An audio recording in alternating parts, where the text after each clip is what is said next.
Does perfectionism ever get in the way of things you want to actually accomplish? This video should have been done months ago. I think my last video I posted was back in September. Granted, school started. It's been a little chaotic, but I should have gotten around to this. But what I realized was that perfectionism piece that holds me back. I didn't realize how bad it was until I started thinking about this series. And I just finished my latest book for my book club, but it's for the November book. And I think I have not done my updates from past books that we were working on this year. And, it's November. And I'm pretty sure this was one of my earlier book series that we were working on. But I had a hard time with this one because my book club, we were reading Shadow and Ember by Jennifer L. Armentrout. And this is one of my favorites. So both the Flesh and Fire series and Blood and Ash are some of my all-time favorite series. I was really excited when my book club was picking the Shadow and Ember. And so I had read all of them and then picked up Blood and Ash again and reread all of those. I was excited to reread them and then picked up Blood and Ash. I knew going in with the book blanket, I wanted to wait and do the full series. And then I learned there was another book coming out this year. So I kind of froze because I knew I wanted to have that book included, and I really should have just finished the video and then come up with another one. But here I am a few months later, and it's okay. So in a bit, I'll show you all of my book squares that I've been working on for this book series. I've got all of them except Primal of Blood and Bone completed. So I'm going to work on that while I chat with you. So I am currently working, I have pop up all the books here. The Shadow and Ember series, I have already done my book squares on. I'll show you those in a second. And then I have almost all of the Blood and Ash series. I'm going to be working on Primal of Blood and Bone. And unfortunately, because I'm working with what I have, I don't have a silver anymore. I'm kind of bummed, like a super light gray. So I'm just going to do a lot of gray and some red. I'll probably just do every other. Why not? So these are definitely some of my favorite books, like I was saying. So from Blood and Ash, I read this years ago and just loved it. I think this was recommended to me by a coworker of mine. And I really enjoyed the story. I loved the characters. I loved the world building.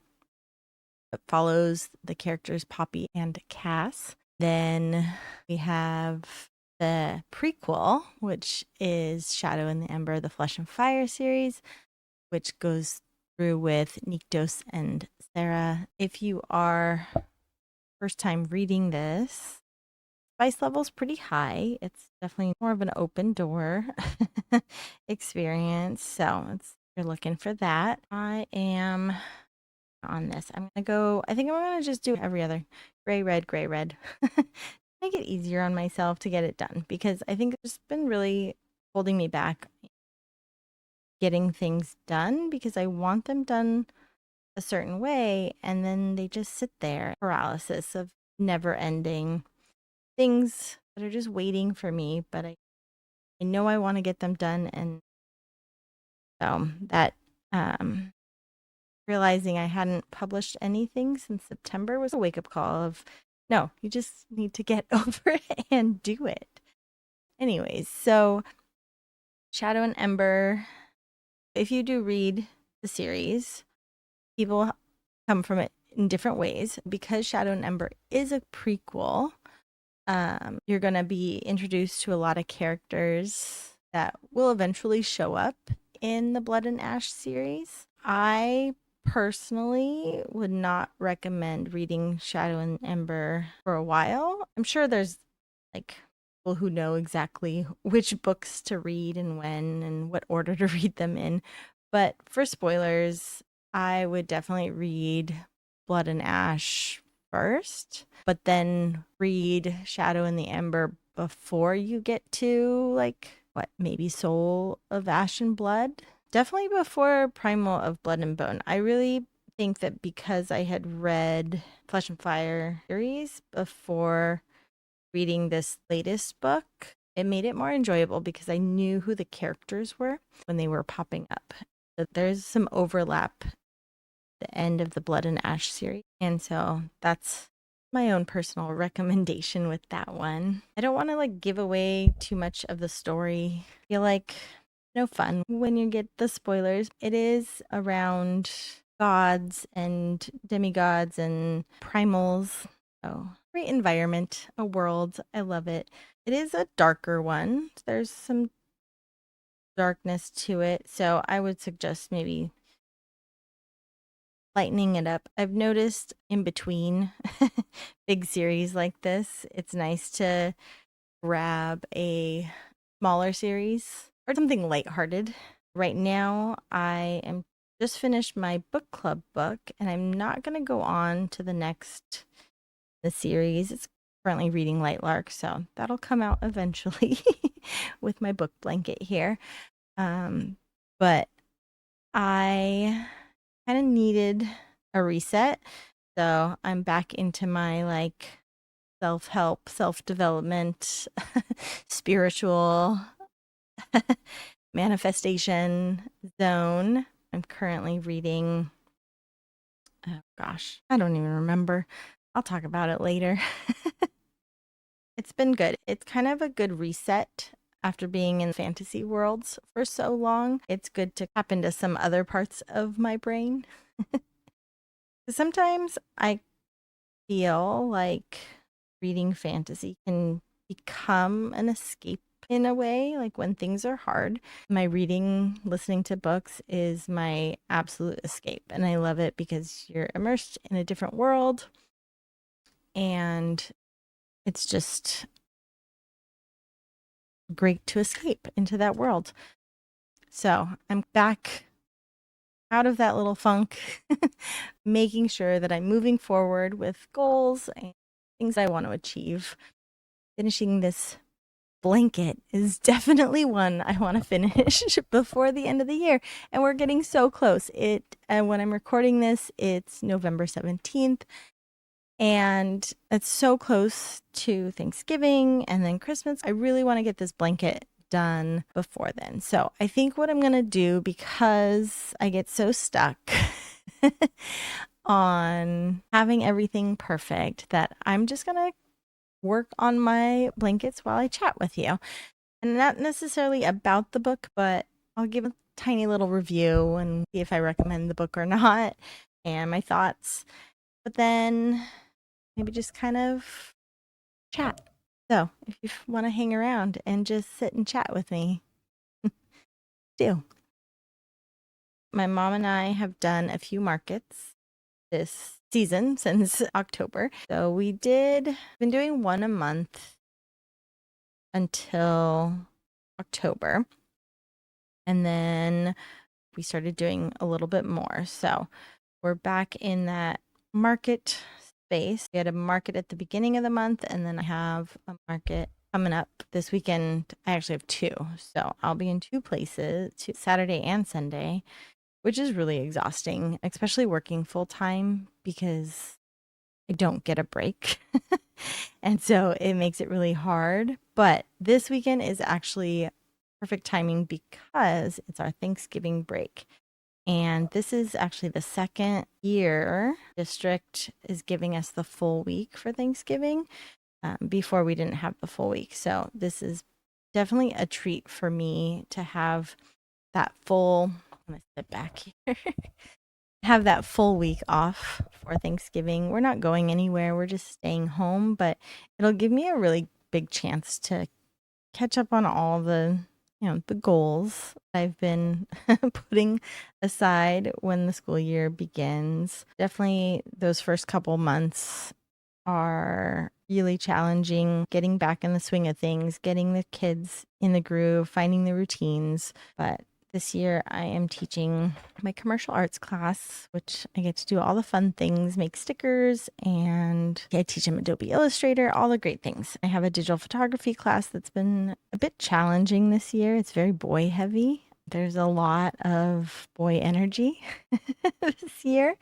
And that's different for me, right? Like I have 4 girls. And so I always say the universe knew that I could handle girls. Just the energy is intense. I think after they all leave for after the period ends. I'm so thankful it's recess right after because then I can just breathe for a second, but it's going well. So I'm feeling like I'm in a groove now. We're coming to the end of 2025, which is insane. My girls are, my older 2 are getting close to getting their learner's permits. We're working on the driving training. My 17-year-old just finished driver's ed, so we're waiting for the test. The DMV was 3 months out. We had a spot in October to go to the DMV, but they weren't ready. So we had to reschedule, and the nearest one was January. It's frustrating because they would be ready next month, right? And it just pushes our timeline back a little. I know my 15-year-old, she was super excited to do this. And then I think it's boring that everything's online now and it's just a boring, boring thing. And so she's having a hard time focusing on it, especially while also trying to do schoolwork. So it's taking her longer, but she definitely wants to be driving this summer. We don't live by her school, so she definitely wants to be with her friends. That is a motivating factor for her for sure. And what else is going on? Oh, we're fostering kittens. It's not going as well as I would have liked. It's hard. It's a lot more than I anticipated. We didn't get help from any of the local community um, rescues. Kind of doing it on our own, which now looking back was a bad choice because the vet bill was outrageous. We have a family house that has been unoccupied for a long time, and the cats have just kind of multiplied. They are there to keep the rats away, which is great. But they have multiplied a lot. And so we wanted to at least see how many we could rescue and then foster and then find homes for. So we managed to catch 3. Took them to the vet. One was a spay and release because she scratched the vet tech's face while we were there. So too feral. She was too feral. They were older kittens. So my husband didn't tell me about the kittens until later in the summer. So by the time we picked him up, they were already 4 months old. And so a little harder to socialize them. And we are definitely finding that. The other problem is we're all at school, right? I'm at school, my kids are at school, my husband's working, but he's at least home with them. They need a lot more attention. It's interesting because I always said I wanted to foster kittens, but later, right? Like when the girls were older and out of the house, and this was my thing, right? I wanted to help take care of the babies and find them homes, but we're moving that timeline up. So we're fostering the kittens. We've had them for a month now, and I didn't name them. Like I purposely told the girls we weren't going to name them because we weren't planning on keeping them. So we named them Fluffy Kitty and Skinny Kitty. If I remember when editing, I'll put up a picture. So sweet, right? They're just adorable. And the girls have become attached, unfortunately. It looks like we're keeping at least one of them. So Fluffy Kitty was doing really well with her socialization. She was comfortable letting us touch her. We could pick her up. We could pet her. She would eat from our hands, all the things. And then we're like, okay, let's let her into the house and see how she does with our cat. And she did pretty well. And our cat, Smudge, he was okay. He's stressed out for sure. Like, he's been smelling them for a month now.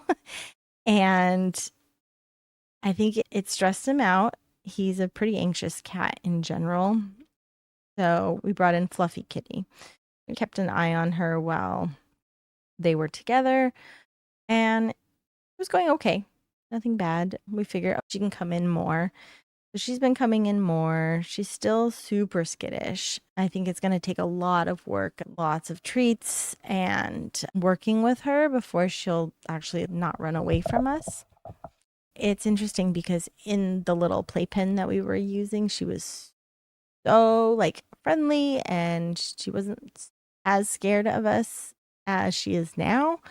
I think now that she's out in the house, it's a bigger environment for her. So I think we just have to get her back to that point. Skinny Kitty is interesting. She has been scared since day one. She's definitely in the freeze mode, just freeze. Like, she would not move. It's interesting because the vets are like, oh yeah, she's great. She will be so easy, blah, blah, blah. But I think it's because she was so terrified that she didn't move. So then it was easy for them to pick her up because she wasn't moving, because she wasn't hissing, she wasn't fighting. So she just runs and hides from us. We started slowly getting her used to us, and she now recognizes us with food, which is great.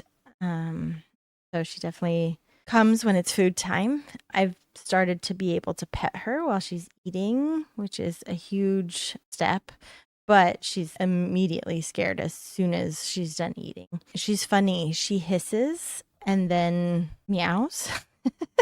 So my husband says it's just involuntary, right? Like, she can't help it. She just does it now, where we walk in, she'll hiss, and then meow, and then she'll eat her food. He also said the other day when he fed her, what did she do? She hissed first, and then she started purring. So who knows with her? We didn't let her in the house. She found her way into the house. When the door was open, she ran right in. I don't think she likes being alone, so she was looking for her sister. But anyways, we were letting her in the house a little bit and seeing how she would interact with our cat, and then she started attacking him. So now I'm not sure we're going to keep her, find a home for her. I did put her up on Adopt a Pet website to see if anyone's interested in her. I did put on there, like, needs a lot of socialization. Like, she is super skittish and will need a lot. But then, I don't know. Today, I go back and forth, right? Every day, I feel a little bit different about it. Some days, I'm like, get rid of them both. They smell, the house smells. They're expensive. The food's expensive. The vet bill was expensive. But then there are other days where I'm like, oh, but they're already here and we've put in so much work. And the girls like them, and Smudge is okay with them. So see how things go in this next month, especially during Thanksgiving break when I'm home and we can work with them. That's what we've been doing in that regards. What else? As far as crochet goes, I have been working on small things, finished a mouse. Oh, I did make a 6-7. So I don't know if you have little kids around you. The 6-7 is very, very popular with the little ones. Actually, with all of the children, just any age child. But my 8-year-old, for sure, everything is 6-7, and it's a lot because I get it all day at work, and then I get to come home and she's doing it for everything. Like, legit, anytime the word 6 comes up or the word 7 comes up, or not the word number. I mean, did you hear that it's the word of the year? Like, really? But whatever, it's fine. It's what the culture of our children are saying. So I made a 6 and a 7. And then I'm probably going to stitch them or sew them together in some way. I'm not sure exactly. And then I'll sell this at my market because I feel like this will sell. I did not enjoy making it at all. I have a hard time with back and forth repetition, which is funny because I'm doing granny squares, which is basically just repetition. But so I probably won't do any more of those. It'll a one time thing. Unless it does really well and people are like someone buys it immediately, then maybe I'll think about it. Our holiday season's coming up when we usually do pretty well at our markets because people are okay buying plushies for their kids when it's a gift. So I'm hoping this weekend is a good market weekend. It's been raining here the past couple of days, which is great because we really needed the rain. And I have been super thankful because it has not been really rainy during the school day, which is great for the kids and for us as teachers because we need a break. And when the kids are cooped up inside, they get crazy. So I've been super thankful that the rain has pretty much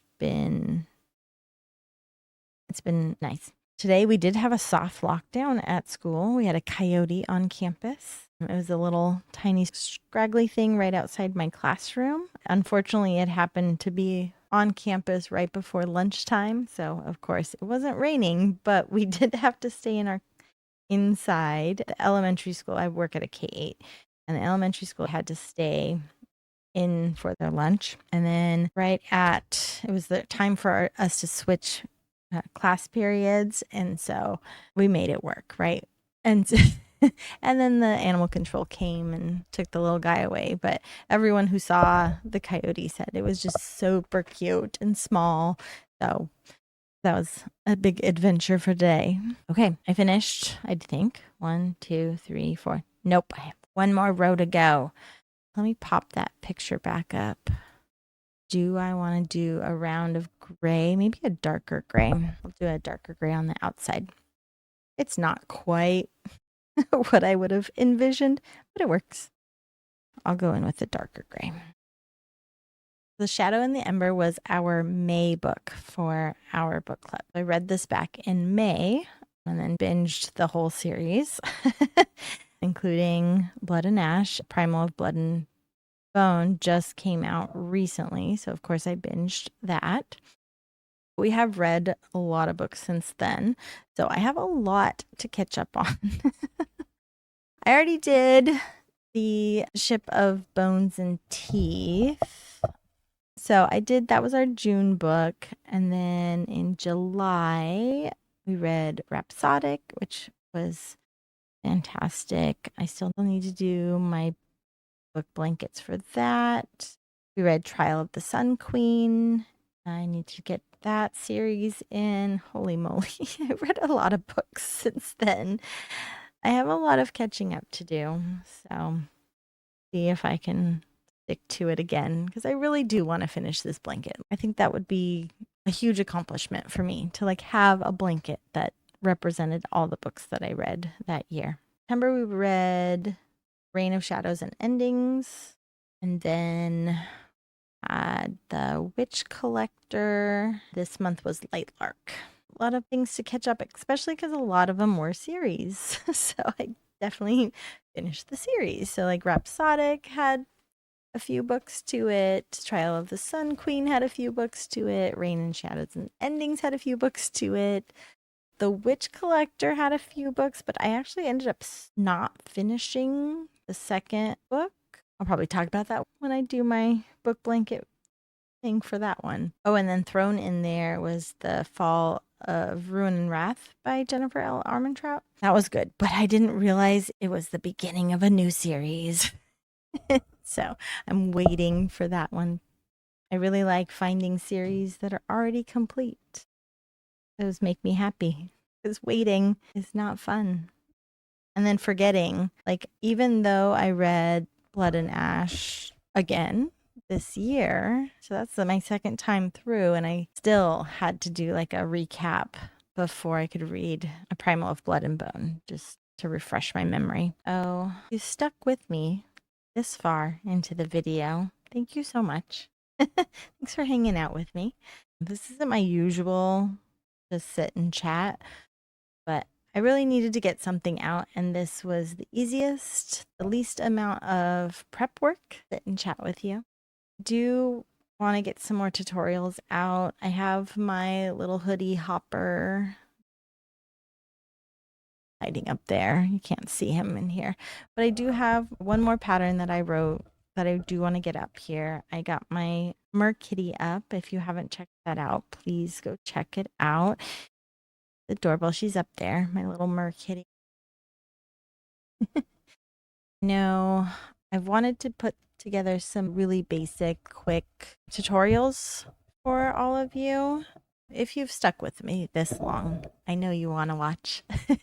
If there's anything you want to know how to do, how to learn how to do, let me know so that I can make those videos sooner rather than later when I get all my little granny squares together.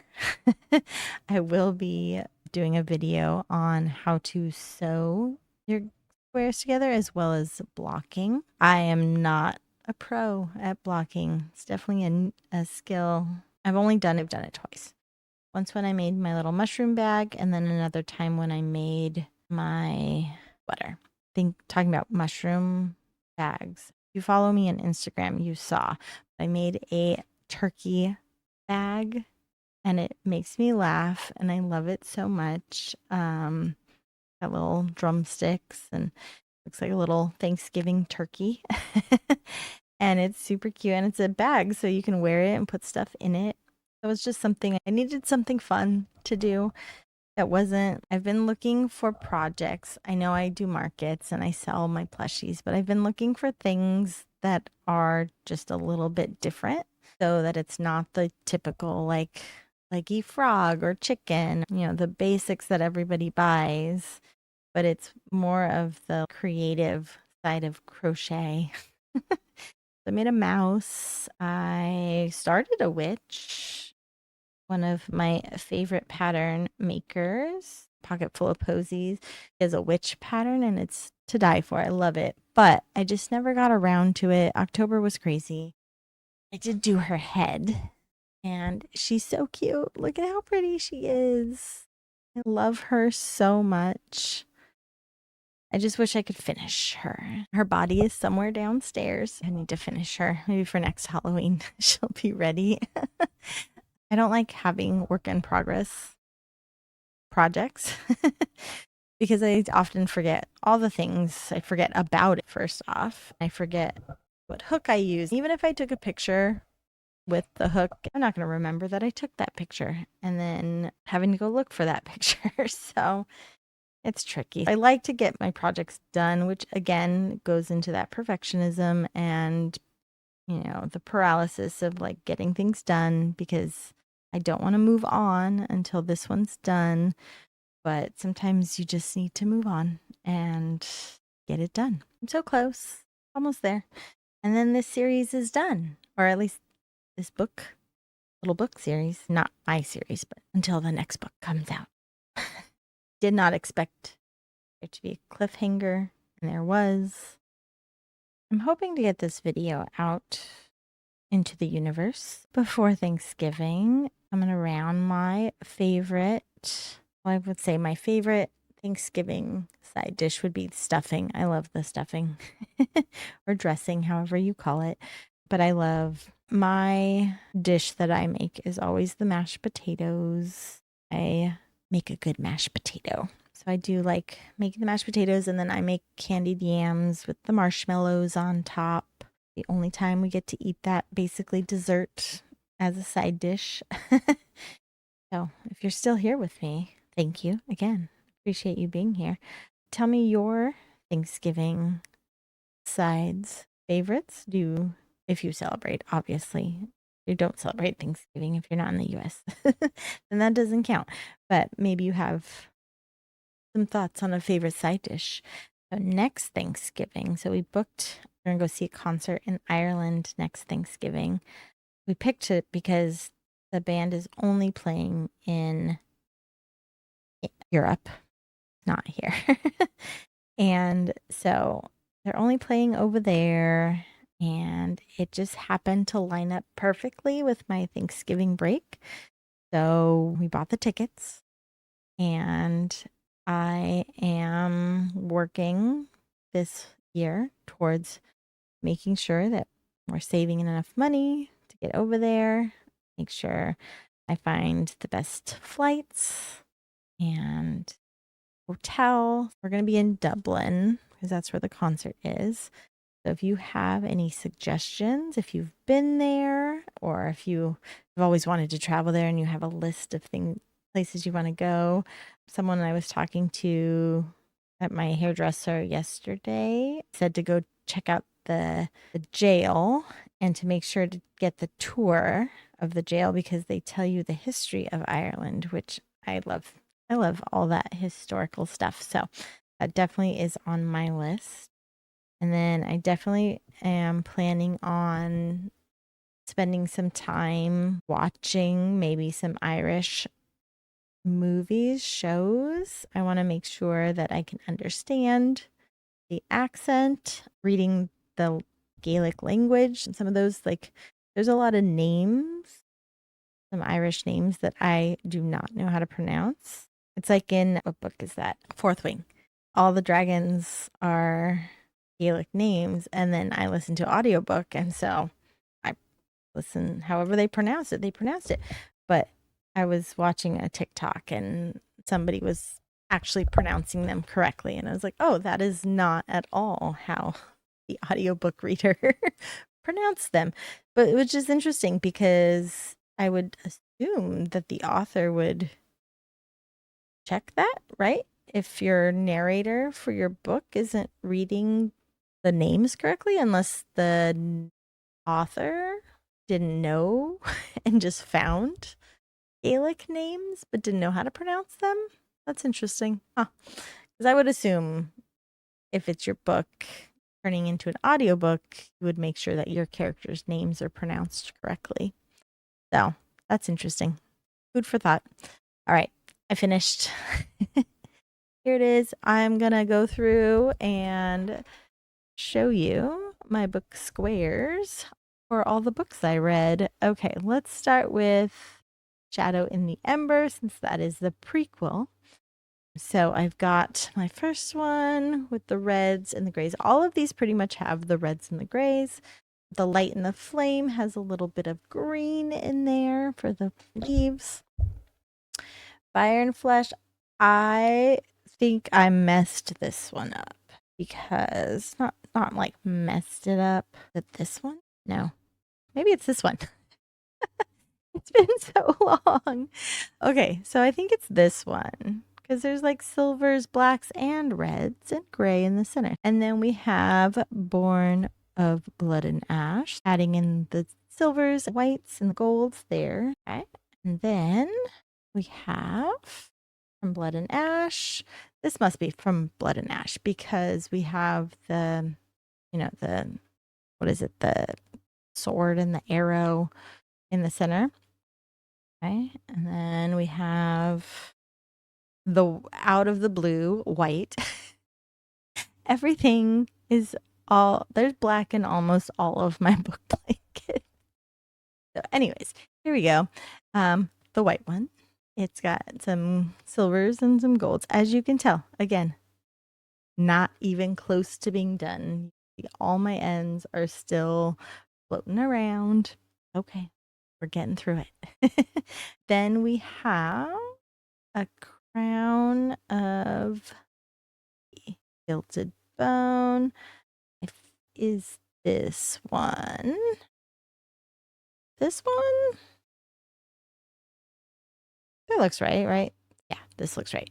Crown of gilded bone. And then we have the War of Two Queens. Not as dark as I thought it should be. It probably needed a black on the around the edge. Unless this was for Soul of Ash and Blood. I don't even know anymore. Anyways, there we go. And then we have Soul of Ash and Blood. One looks right. The gold in the center, the white around it. It's fine. It's fine. They're all for the same series, right? And then the one I just finished, Primal of Blood and Bone. There we go. I have 1, 2, 3, 4, 5, 6, 7, 8, 10. I did not read Visions of Flesh and Blood. I bought it on audiobook and just couldn't get into that one. I think it's like the vision. But tell me if you read it and if you think it's worth going back into, because I didn't find it necessary. If you found it necessary, please let me know. I'm going to make sure I prioritize my time here with you guys and finish this book blanket. Let you know how my market goes this weekend. If the turkey sells, I really hope the turkey bag sells. When I made the skull bag for Halloween, it didn't sell. It hasn't sold in 2 years, 2 Octobers, and it hasn't sold. I know it's priced a little high, but that's because it was a lot of work. People don't want to pay for made sometimes, but it's okay because I pull it out every Halloween and I think it looks amazing. So I'm hoping the turkey does sell though, because it makes me laugh and I hope it'll make someone laugh. If you stayed with me until the end, thank you so much. I really appreciate you being here and hanging out. I will talk to you soon. Bye.